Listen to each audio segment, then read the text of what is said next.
We think we've got it all figured out. And you need to shake that confidence. You need to inject some noise in the system.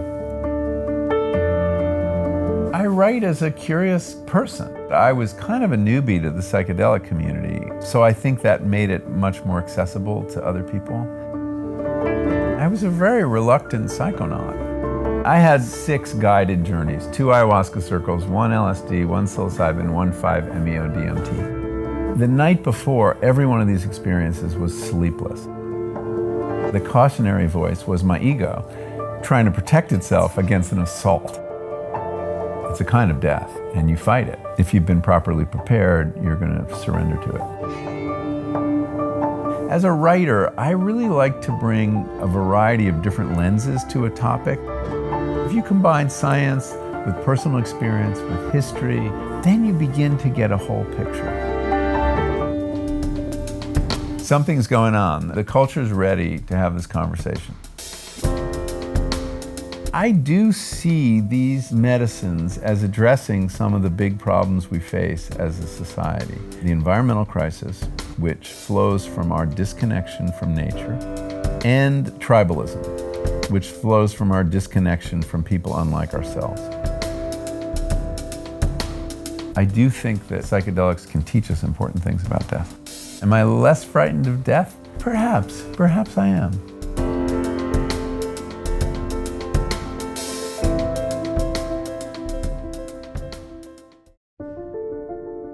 They say that the human race is doomed, that we have lost touch with our true nature, that the media has corrupted us, and that the planet has no future. I disagree. I believe that humanity is full of hope, and that our salvation lies within each one of us. My name is Brian Rose, and my job is to listen, the oldest method of learning known to man. Each week I seek out individuals that are changing the world, people who are living and thinking in a different way. Their stories will challenge your beliefs, make you question your choices, and perhaps inspire you to change. I never planned on doing any of this, but now I can't stop. Join me on this mission and make humanity something we can all be proud of. It's time for you to man up, to once and for all tell your mind who the fuck is boss. I need a fucking answer. What's it gonna be? I don't know what it is about this fucking sport, but it attracts people that really need to do deep work on themselves. I failed in this city. All these bad memories. I never really felt like I gave a fuck about me or my life. I almost killed myself, like. Think about something that is gonna drive you when it really hurts. Some kind of demon you wanna fight. This is not Pussy Man, this is Iron Man. Under pressure reveals true character. What are you gonna do? You're gonna be in Chattanooga, May 20th or what?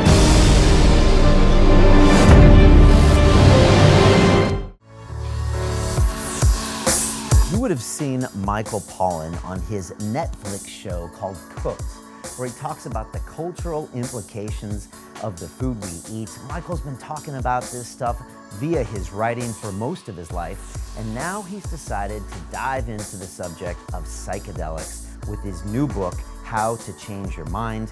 It's an incredible look at psychedelics, and this is something we've been talking about since the beginning of Lunge and Reel. We had an episode before my ayahuasca experience, and after it, I did the same with DMT, and I talked about psilocybin. I'm so glad to see Michael really going for it and taking this stuff mainstream. I sent a copy of his book to my dad, and I know it's gonna make some big implications for what we do with our society, politically, legally, and I'm so glad to see he's on board to start talking real about these subjects and what they can do to this society. So I'm so glad you're gonna watch this. Really sit back and send this episode to all of your friends and family and anybody who might not be as educated on how psychedelics can really help us move forward. And speaking of education, inside the London Real Academy now, I'm taking a group of students on my Business Accelerator. It's where I personally mentor you to take yourself, build yourself as a personal brand and sell digital products and build a business with revenues. I'm doing that right now, but also inside the Academy, we have public speaking courses, a course that shows you how to start your own podcast, even courses that teach you how to eat and how to move and how to meditate. So all that's happening inside. I hope you join me. It's a ton of fun. And now I'll leave you with Michael. London Real doesn't stop when the conversation ends. You see, that's when we get started. Because everything begins with a thought, and then comes the action. The London Real Academy is our global transformation platform. Here we bring together thousands of students from over 75 countries. Whether you want to build a profitable business from your passion, or learn to speak to inspire, or broadcast yourself with your very own podcast, or accelerate your life to become a high-performance person, we have the online accountability course and personal mentoring program that will make your dream a reality.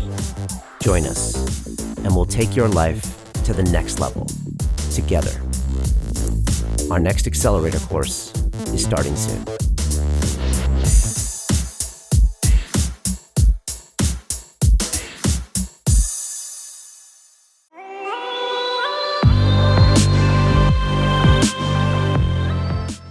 This is London Real. I am Brian Rose. My guest today is Michael Pollan, the award-winning author, activist, and journalist, named by Time magazine as one of the 100 most influential people in the world. For 25 years, you've been writing about the intersection of nature and culture, selling millions of copies with your bestsellers, The Omnivore's Dilemma, In Defense of Food, and Cooked, which is now a successful Netflix series. Your new book, How to Change Your Mind, dives deep into the world of psychedelics through meetings with shamans, magic mushroom hunts, and using yourself as a guinea pig to take your readers on a journey to the frontiers of the human mind. Michael, welcome to London Real. Thank you. Very succinct. It's a pleasure having you here. First, I want to know, what is it like being in London for you? What does this city kind of represent? And even in the field that you're writing about, how are we different than like the LAs and the New Yorks of the world? That's a good question. I mean, I always love coming here. I usually come here when I'm publishing a book and any excuse I get. So I'm very comfortable here. I haven't approached it with the lens of someone who's thinking about psychedelics, and I'm just starting to meet people in the community. I did an event last night with Robin Carhart Harris at the Royal Institution, and it was really interesting meeting people on the signing line. And the variety of people who are, you know, in a very kind of subterranean, quiet way, deeply interested in this subject.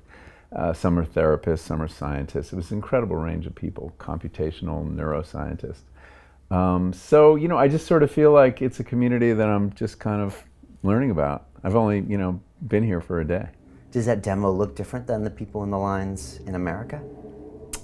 Not fundamentally. No, I would say here, at least, this sample isn't representative, but it seemed a little more professional here, the people who were interested, than the kinds of people who are interested in California. But even within America, it's very different in California and the East Coast. I would say the West Coast, there's much greater amount of knowledge, bigger community of underground guides, for example.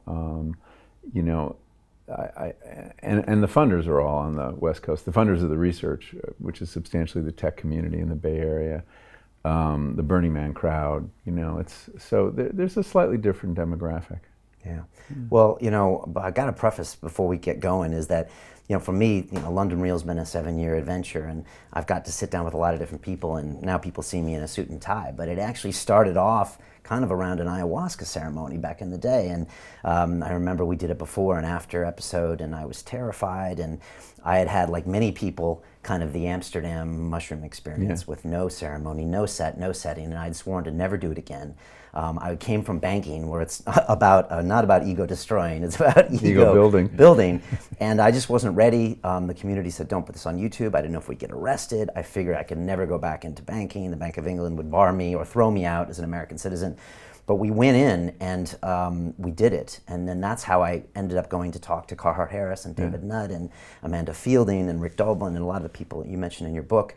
And I went on also to do a DMT episode called DMT Before and After, which is actually our most watched episode of all time. This is up against Neil deGrasse Tyson and Eddie Izzard, and it's me literally going in blind and then talking about it afterwards. And so there's people that really want to know about this stuff. Without question. It's a very quiet community, but there are people, I've been surprised. I mean, having just published this book, it came out about a month ago in the United States, the depth of interest and also the number of people in the closet.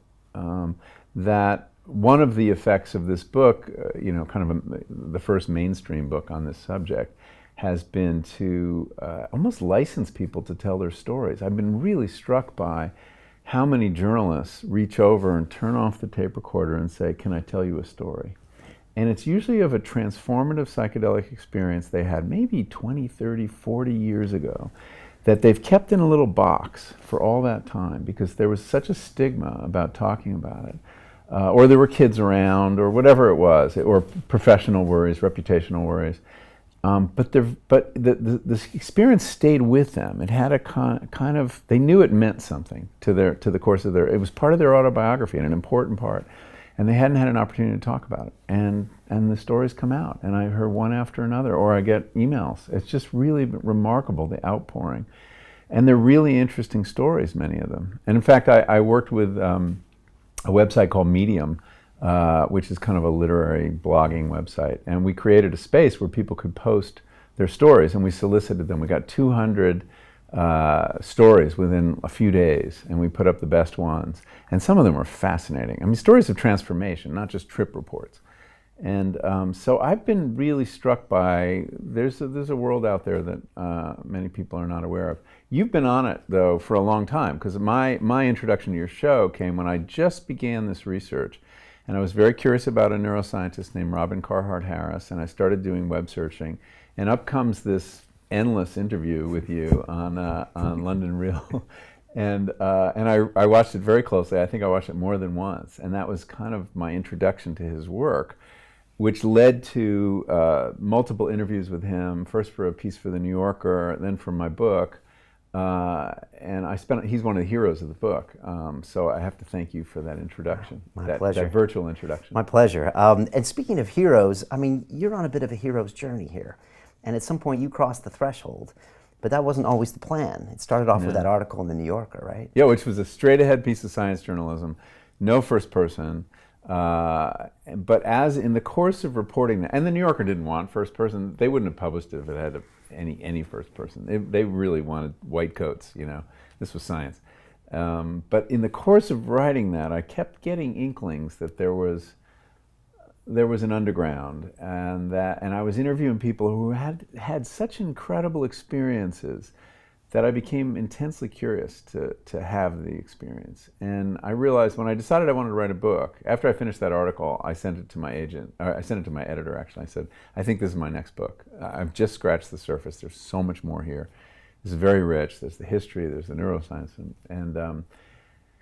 but I think I've got to, put myself in the story, and for a couple of reasons. One is it's kind of what I do as a writer. I'm an immersion journalist. When I wrote about the cattle industry, I bought a cow. When I wrote about architecture, I built a house. So if I'm going to write about psychedelics, I think my readers expect me to see what it's like from the inside, and I love working with that perspective as a writer. And the fact that I was pretty psychedelically naive before this, I hadn't had a big psychedelic experience. I had a couple so-called museum experiences with psilocybin. Like low dose. Low dose, aesthetic, interesting, Right. but not transformative, not ego dissolving, nothing like that. And they weren't present in college for you. You kind of No, missed they were them later. on both ends. Yeah, me too. I happened to go to the wrong college at the wrong time or something, and it wasn't around. But frankly, I wouldn't have done it. I didn't feel I was sturdy enough psychologically at that point to do it. And I had absorbed the scare stories of the 60s that, that this could make you go crazy. So the premise that it could actually make you go sane, which is the premise of the research, was, sort of hard to grok. But I really like what you get as a writer doing something for the first time. I mean, and I learned this from reading a book when I was 13 by George Plimpton called Paper Lion. He was a sports writer, editor of the Paris Review, wonderful writer.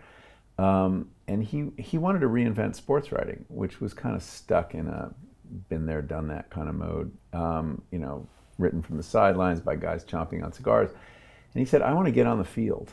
He was writing about football, and he persuaded the Detroit Lions to let him go through summer training and actually play quarterback in an exhibition game. Something that would get him killed now. I mean, the guys are so much bigger, and the play is so much rougher. This is in the 60s. And but he acquired a perspective that allowed him to see football with completely new eyes that even a very experienced football player doesn't have anymore, because they've forgotten what it's like. It's just routine for them. And someone on the sidelines doesn't have it. But the person doing it for the first time has a lens that no one else has, and a sense of wonder and awe that you'll never get again. And so I thought that this experience lent itself to that, and that I needed to do it. And also, I was jealous of the people I was interviewing. They were having experiences. I had never had a spiritual experience, I didn't think. And here they were having these, you know, these big spiritual experiences, and I wanted one. Were you frightened the first time you went in? LSD? I was frightened every time. Every time. Good answer. Yeah, every time. I mean, every one of I had 6 guided journeys, 2 ayahuasca circles, 1 LSD, 1 psilocybin, 1 5-MeO-DMT. And then a kind of unguided high-dose psilocybin experience. At home? With your wife? With my wife, yeah. Okay. And with the exception of that one, which was somewhat spontaneous, the night before every one of these experiences was sleepless. I was arguing with myself. I was like, you really want to go up on this mountain with this guy you barely know, whose father was a Nazi, and allow yourself to, you know, completely like give up control of your mind. What if you have a heart attack? You know, I wasn't a kid. Is this guy going to call for an ambulance and risk his own freedom? You could die up there. And then this other voice saying, well, you know, aren't you curious about this experience? This could be transformative. And by the way, you have a book to write. And that doesn't hurt either, right? Getting you over the line? It did, and that kind of got me over the line. I realized later that voice, the cautionary voice, was my ego trying to protect itself against an assault, and that I was about to mount on it. And of course, your ego has command of your rational faculties, so it makes really good arguments. Right, and it manifests in all sorts of ways, right? It's so insidious. Oh, I just stubbed my toe. I broke my foot. I can't go. It's a bad day. Yeah, come up with a variety of things. You could have, and but in every case, I got there, still very nervous and not having had any sleep. And once I got past the point of no return, and put the blotter paper on my tongue or ingested them, you know, started eating the mushroom, the worry vanished, and I really was able to let go, and that surprised me. I'm very fatalistic, and I don't look back very much generally. And I knew that, okay, well, you've started, you're on the journey, might as well get with it, and I did. And in the end, you know, it's so important to surrender to the experience. I mean, the worst thing you can do is resist what's happening, especially as you watch your ego kind of fall apart. It's a death. It's a kind of death, and you fight it. Every nerve in your body wants to fight it, but if you've been properly prepared, you're going to surrender to it and trust and let go. And I was able to do that, luckily, and I didn't get into any of those kind of resistance scenarios that we call bad trips very often. Did you have guidance during, or just kind of before, to prepare you? Look, if this happens, go with it, breathe. So, your viewers and listeners probably know this, but there's a substantial difference between a guided psychedelic journey and the usual so-called recreational use of these drugs. In a guided journey, whether it's above ground in clinical trials at Imperial College or NYU or Johns Hopkins, or underground, where there's, at least in America, I'm sure it's true here too, there's a network of very professional underground guides, many of whom are trained therapists. There are 3 stages to it. There's the preparation, where they tell you what's going to happen and how it's going to play out to the extent that they can, And they offer you a set of flight instructions, as many of them call it, which is what to do if you see anything scary. If you see a monster, don't try to run away. Stand your ground. Ask it, what does it have to teach you? What are you doing in my mind? If you see a staircase, go up it. If you see a door, open it. Basically surrender to the experience, relax your mind and float downstream, as John Lennon memorably put it in Tomorrow Never Knows. And you actually do get better at this process, don't you, the more you do? Well, those skills, you internalize that advice, and certainly later when I did have some difficult experiences, I could call on those mantras, trust and let go and surrender, and it can be very helpful. So that's really useful. They also very often will ask you to set an intention. So do you want to deal with your mortality in the case of the cancer patients in that trial? Do you want to quit an addiction? And in my case, I didn't have a problem I wanted to fix. I wanted to just learn more about my mind and learn whatever this substance had to teach me. And then during the experience, they're with you the whole time. The underground guides is usually one. Overground, there are two. There's always a man and a woman. And you have to trust this person, because you're laying down your defenses. You're in a very vulnerable state. And if you don't feel safe, you're going to have a bad reaction. And so you have to pick someone that you really trust.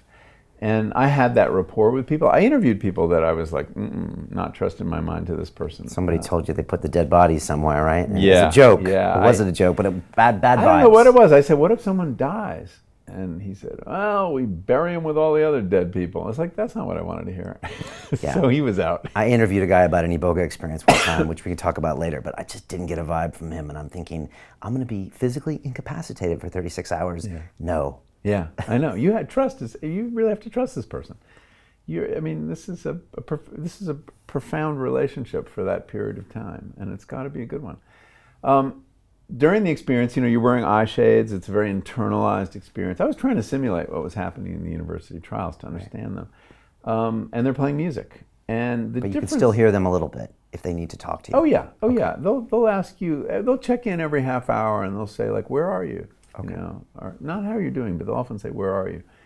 And it reminds you to, take stock of where you are at that moment. And so it's useful, but it's just a reminder that someone's there if you get into trouble, right? And with a comforting hand or pat on the shoulder, whatever it is. The equivalent in the Ayahuasca ceremony is kind of the icaros you hear from the shaman. Yes. It just lets you know someone's there. Exactly. And then, but they don't actually really get involved really much, but they're there. You know they're there. It's just a presence. And in fact, they don't want to direct you too much because the experience it can be shaped by suggestions so powerfully that a word from them could send you down a path that may not be the path your mind needs to take.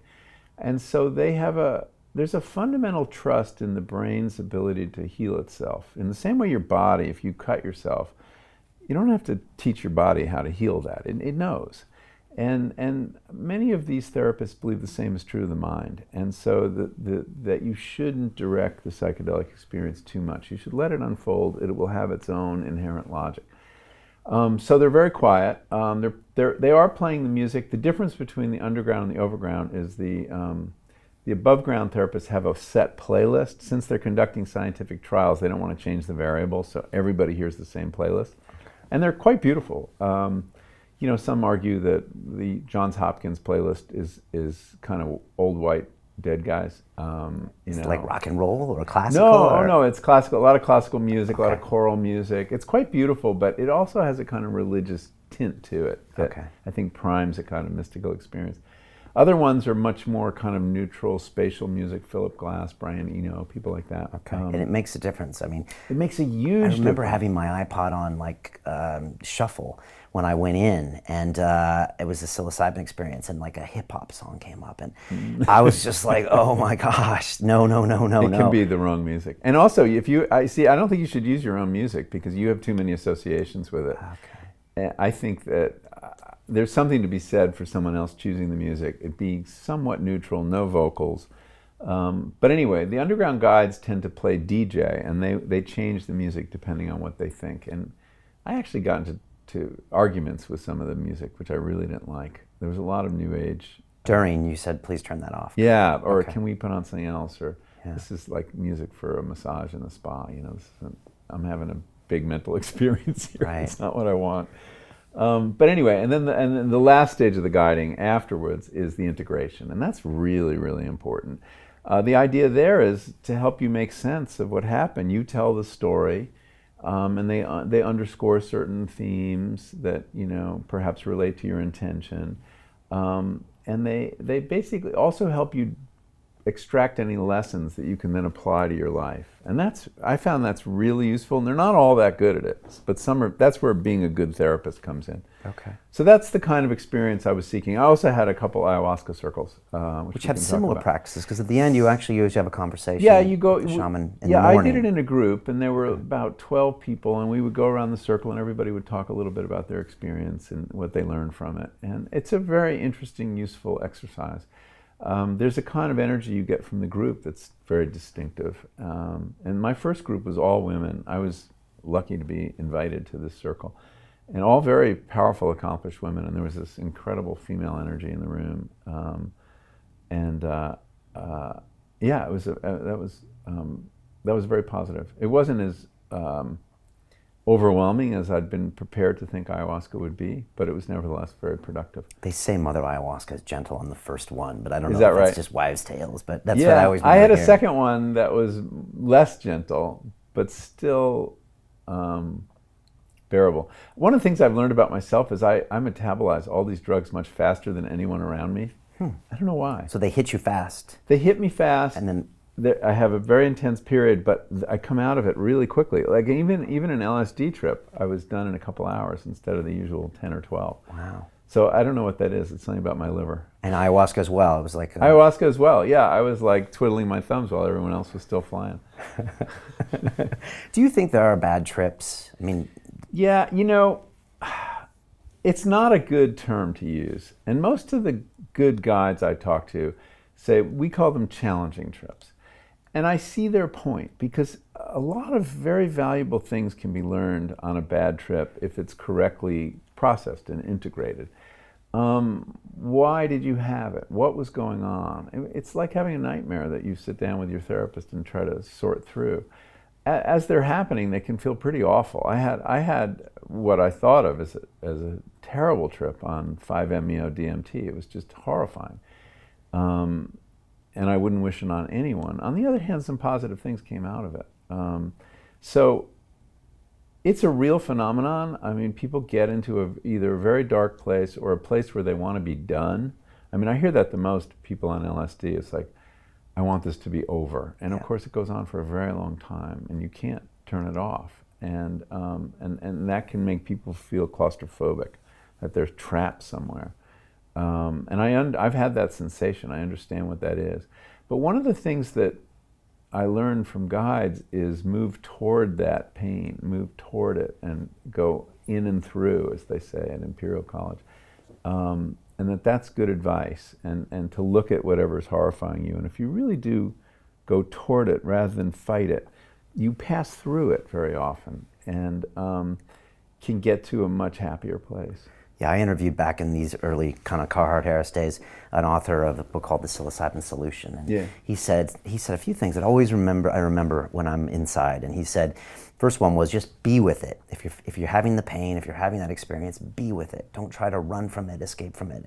And it's actually a great metaphor for life as well. It is. Be with the pain and be with the anger and listen and process. Don't drink it away or pull out the mobile it away. Be with it. And the other thing he said is, there are no bad trips. You are just learning at a rate that you are not accustomed to. No, that's great. And I thought that was always good. Yeah. I mean, we've had a breakup with a girlfriend, and that's the same thing. You're learning at a rate you're not accustomed to. And so I always try to frame it. That being said, you should make intelligent decisions about set and setting. Yes, and there's a different kind of bad trip that happens because you're really careless about the way you're using the drugs. And we've heard about set and setting since Timothy Leary's time. He's the first person to start using those terms, but they can't be underestimated. And that the inward and outward circumstances, your mindset and where you physically are, will shape the experience to a remarkable extent. And so if you are using these drugs to escape a bad situation, it'll get worse. People tell me amazing stories about like, oh, we took acid in the parking lot before we went to school in high school. It's like, really? That. I don't think that's a good idea. No, I can't even imagine that. I can't either. Personally. And they had a horrible experience and they never went near it again. And so there is a kind of bad trip born of you doing it in the wrong circumstance, where you have to be together, you have to sit in a chair in a classroom, whatever it is. This isn't like cannabis. These are very powerful substances, and they have to be used with great care, and I think with a certain amount of supervision, actually. Even if you're going to be guided by a peer, having someone who's staying close to ground level is really important. And when we figure out what to do with these substances in terms of the law, I don't have a clear answer. I do think one of the lessons, if you think about the traditional cultures who've used these substances or ones like it for thousands of years, look how they did it. They had many more centuries of experience than we've had, because these drugs have only been around really since the 50s, psychedelics. And they always have a ceremony. There's always an elder or a shaman or a healer or a curandera, somebody who knows the territory and is organizing the experience. Very seldom are the drugs ever taken alone. There's somebody there or a group there. And it has this cultural container. And that flows from the recognition that they're very powerful, very destabilizing substances that should not be used in a blithe or thoughtless manner. And the molecules arrived without that package in the West, right? Gordon Wasson goes to Mexico, tries psilocybin, writes this rave article about it in Time magazine. Timothy Leary tells everybody to turn on, tune in, drop out. No one took the trouble to devise a proper container. And it was all trial and error, throwing it up against the wall, seeing what worked. Do you take these drugs at a party? Do you take them alone? I mean, all the different ways they were used in the 60s, concerts, at the beach, whatever.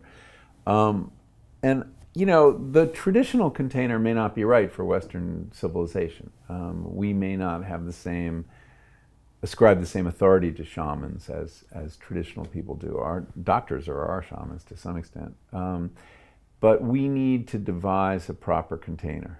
And in ayahuasca, we see people adopting the Amazonian container in its various permutations. But I think it's one of the most interesting cultural projects to work on right now, is to figure out what is that container. There's a medical container that's getting developed, for mental health treatment, and that's proving to be, very promising. But is that going to be the one for people who aren't sick? I don't know. But I have no doubt that you need a container, and simply legalizing these drugs, as we're doing in the United States with cannabis state by state, doesn't seem to me the right way. I mean, the virtue of legalizing something is you can regulate it, whereas if you have prohibition, anything goes, oddly enough. Right. And LSD was legal, for a long period of time. It was until 1970, or the last years of the 60s in some states. So all these issues need to be attended to. I mean, and I have a lot of respect for these molecules, and that involves not wanting to see them used in a careless way. Do you think 50 years from now there'll be kind of clinics in America where grandma can go, and as opposed to go down to Mexico for a week, she can go to the clinic and have a guided ceremony? I think there's a good chance. I think that there's a good chance that, right now we're not on the same path that cannabis is on. Cannabis was decided by popular referendum in various states. And first we had medical marijuana that changed the image from Cheech and Chong to something a little more serious and healing. And then we submitted it to the voters, and people approved it. They got used to the idea, and they realized that it was better regulated than unregulated, as it had been under Prohibition. That path is not the one that we're on with psilocybin, which is the psychedelic most likely to receive approval and become common. Because it's natural or simple, or the reason it's going to be psilocybin is because that's what the researchers use, and the reason they use it, there are two reasons they use it. One is it's more obscure. It doesn't have all the baggage that attaches to LSD. Your average politician has never heard of psilocybin, if he got up and made a speech railing about the government supporting psilocybin research, no one would know what he's talking about. Whereas if he got up and said the government supporting LSD research, everybody would know. And so it would be too controversial. LSD has too much baggage. The other reason, though, is psilocybin fits into the workday a little better if you're a therapist. I mean, if you're administering LSD, that could be 10 hours. You know, you're not gonna get home for dinner. So the researchers are happier to work with a medicine that, you know, its action is 5 or 6 hours. You can fit that into the therapeutic day. So those are the reasons. And so psilocybin is on a track, along with MDMA, ecstasy, for FDA drug approval and EMA drug approval. When that happens, doctors, the drugs will have to be reclassified. They're no longer Schedule 1, which says no recognized medical use and a drug of high potential for abuse. Well, it will have a recognized medical use, so it'll be rescheduled to 2 or 3. And then doctors will have the ability to prescribe. It'll be approved first for depression, probably in psilocybin, or post-traumatic stress with MDMA. But doctors can prescribe off-label. Once a drug is legal, they can use it in other ways. That's what's happening with ketamine right now. It's approved as an anesthetic, but it's being used, at least in the States, I don't know if it's true here, as a treatment for depression. So at that point, you can imagine a clinic starting where people come and there's a doctor employed by the clinic who's writing the prescriptions, and there might be mental health spas, you know, that people go to, like gyms, and they go occasionally to have this experience. Or you might find that the doctor in charge at a hospice would have the ability to prescribe psilocybin to someone who's dying, Right. Or perhaps their caregivers. Let's talk about death. Why, I think it's John Hopkins who originally started looking at that, giving psilocybin to their terminally ill cancer patients. There's a lot, I mean, we could spend a whole episode talking about death, how these drugs allow someone to decrease anxiety and accept their own death. I mean, we could talk about all the human decisions we make today based on our own fear of our own death. Death, big issue. You know, yeah. It's a great book called The Denial of Death that says, Right. you know, everything we construct around us is to just kind of deny that Hold it's it there. off. That's right. What's your read on what you've seen so far that's happening now? So that's really what got me interested. It was hearing about that trial, which sounded initially so implausible. I mean, here they were giving people with many of them with terminal cancer diagnosis. They all had cancer diagnosis. Originally, it was all going to be terminal, but they were having trouble recruiting, so they opened up people with serious diagnoses that might survive. And they were giving them a guided psilocybin trip. And that seems so counterintuitive to me. I can't imagine if I had a terminal diagnosis, the first thing I would want to do is have a trip that would take me to these very dark places, force me to confront what was going on.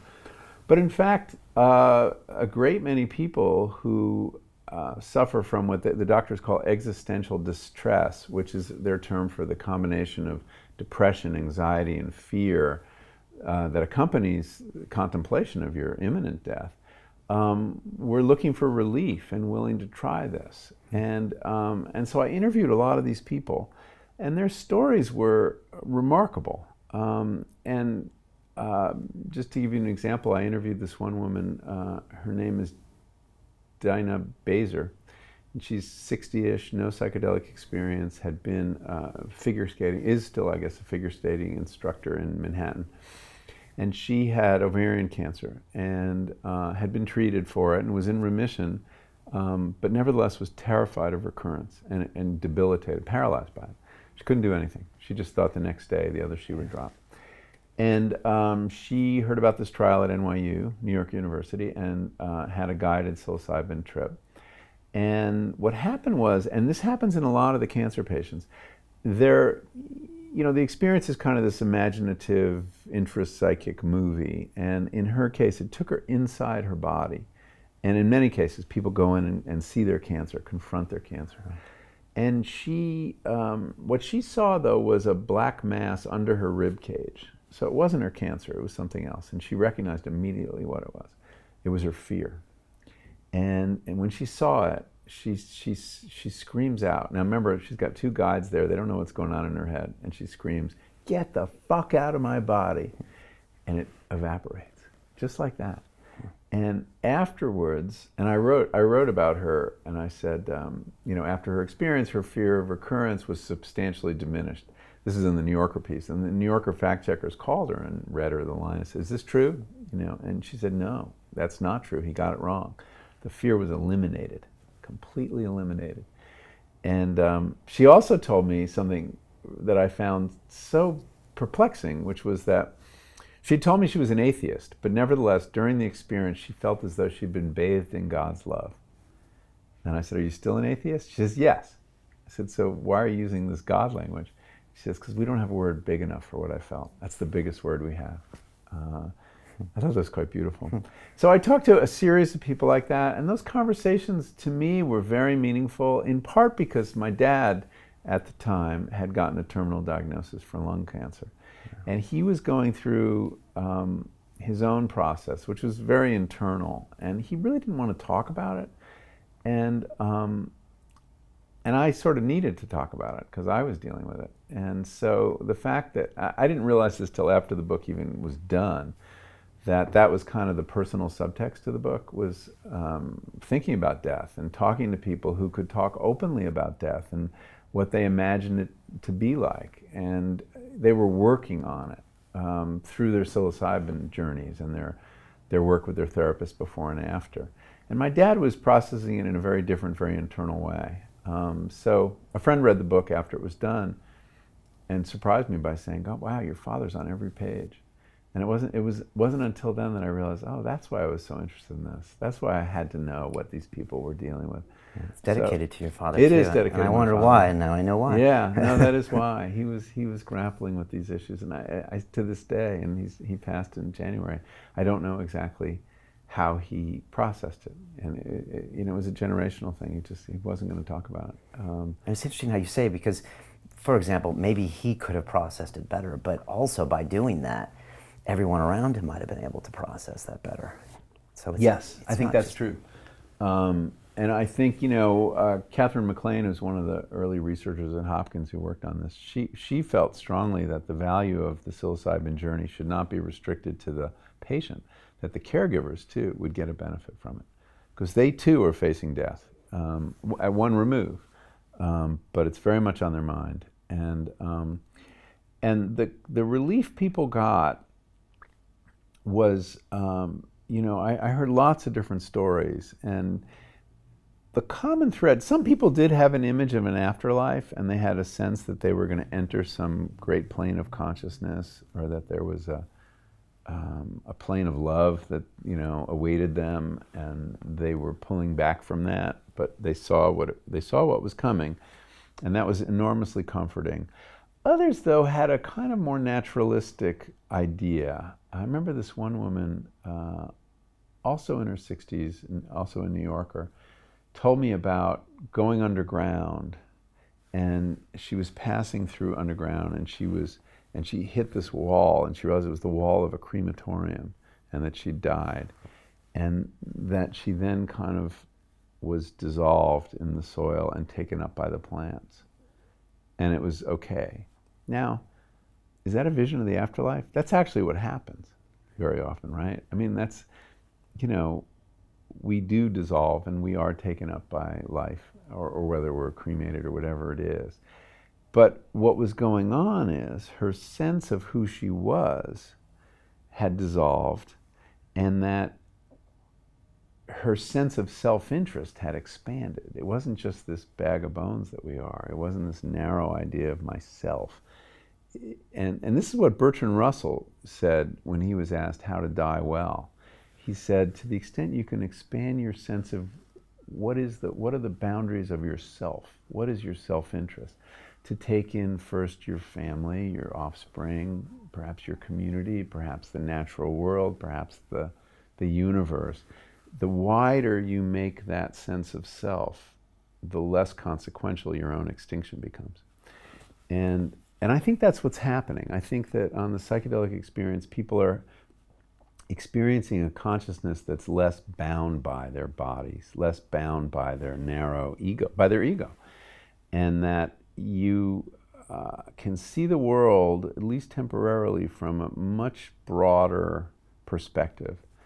that feels to some people like a consciousness that extends beyond your head. I mean, that you're partaking in something that's in the world. And some people do come to the conclusion that consciousness exists outside the mind, and that we tune it in. And that's a very common psychedelic insight, but it's also a philosophical position of Henri Bergson and people like that.